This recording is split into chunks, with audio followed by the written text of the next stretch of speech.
Iisipin ng tao, kaya pala tinanggalan ng pulis para magkaroon ng pagkakataon na mapatay si VP Sara. That's on him. That's on him. I am on the record as saying, pag minangyari kay VP Sara, suspect si Marbel. Napag-alaman na ang mga tinanggal na security personnel ni VP ay ang matagal nang nagbibigay ng seguridad sa Vice Presidente. Ang iba pa nga ay bahagi ng kanyang security noong siya ay alkalde pa ng Davao. Malinaw ayon kay Roque na may pinaplano laban kay VP Sara. Ang seguridad, kapag hindi mo pinagkakatiwalaan ng nagbibigay ng seguridad, wala ka ring seguridad. So, ang importante, hindi lang merong tao na nagtalaga na magbantay sa'yo, kung hindi mas importante na pinagkakatiwalaan mo yung mga taong nagbabantay sa'yo. Ako malinaw, baka may plano sila laban kay VP Sara at laban sa lahat sa amin na tinanggalan ng security.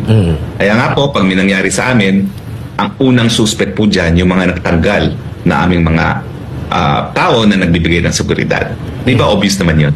General Marbel, pag may mangyaring masama sa Vice Presidente ng bansa, sa kanyang pamilya, their blood will be on your hands sapagkat ikaw ang nagmaniobra sa utos ng politiko at lahat ng ito ay hindi mangyayari kung hindi ka rin inutusan ni Mr. Marcos Jr. na ipatupad ang isang kabaliwan na desisyon na tanggalan ng mga security personnel ang pangalawang Pangulo ng bansa. Sisingilin ka ng taong bayan. Siyak na darating yun. Gago!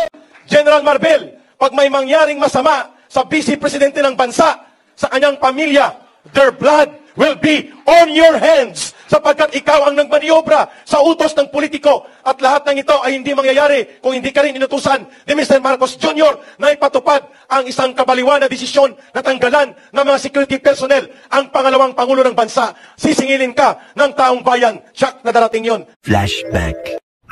Sinilip ng Commission on Audit ang aabot sa 433 security escort ni Vice President at Education Secretary Sara Duterte sa kanyang unang taon ng panunungkulan. Gago! Ang bobo nyo! Di ba? Kabobohan yun.